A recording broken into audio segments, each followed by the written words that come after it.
andando sozinho, sem nada na mão. Sua vida foi rosas vermelhas, cravada na cruz. Quem passou por ele sentiu compaixão.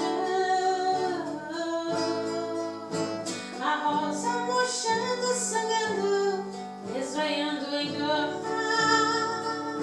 perdendo a cor, sem respiração. Mas o seu perfume se apega à mão que esmagou, e quem a feriu concedeu perdão. Agora o seu sangue vertendo, caído no chão, 3 dias morrendo, ouviu solidão.